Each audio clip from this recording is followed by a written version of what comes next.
Joining me now is Congressman Louie Gohmert, a Republican from Texas and a member of the House Judiciary Committee. Welcome to the program, sir. It's great to be with you, Lauren. Thank you. What do you think about President Trump's retraction yesterday? Do you think he needed to do that? I know a small part of what he knows about other players in the election, and I know he's aware he never colluded with the Russians to change the election or to win the election.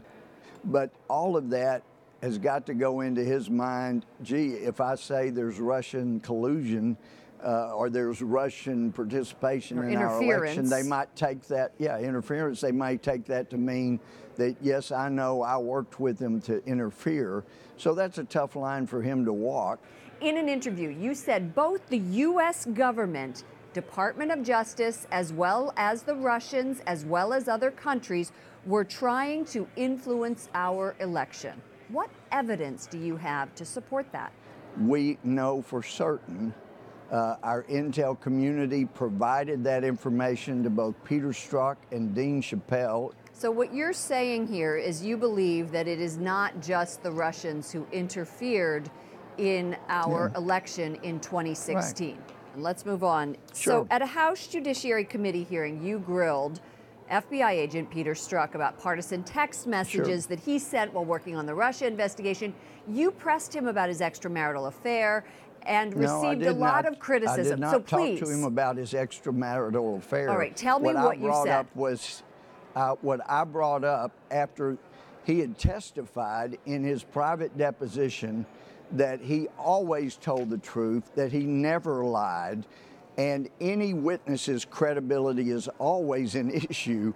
And so when the witness says he always tells the truth, he never lies, it is completely admissible, even in a trial court in front of a jury where our rules of evidence are at their strictest. It's totally appropriate to show that he is a liar and that he has lied to us anytime he says, I always tell the truth, I never lied. What was really relevant is the fact that he said he always tells the truth, and yet he looked in his wife's eyes over and over and over and lied to her, and he's very, very good at lying. That's all relevant. Do you know that for a fact? Absolutely do. Absolutely do. All right.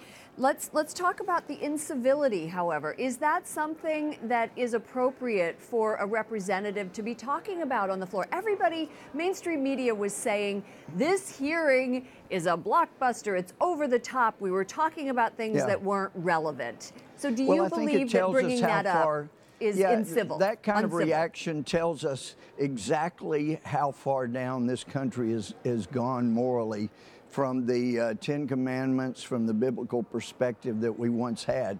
At one time, the Ten Commandments were very important. They were considered to be sacrosanct. We based most of our laws on the Judeo-Christian laws and the Ten Commandments. But in the 60s, that began getting inroads. And of course, you know, the first 4 commandments have gone by the wayside as far as our Supreme Court's concerned. And obviously, adultery has gone by the wayside. In previous administrations, that's not a big deal anymore. And I understand people don't think that's a big deal anymore. If you believe what the Bible talks about, it's still a big deal. Thank you so much, Congressman. We're running out of time. I'm so sorry. And thank you. Thank you. No, thank you for your interest in my perspective. I appreciate it very much. I appreciate you coming on to the program. Congressman Louie Gohmert, a Republican from Texas. Thank you. Thanks.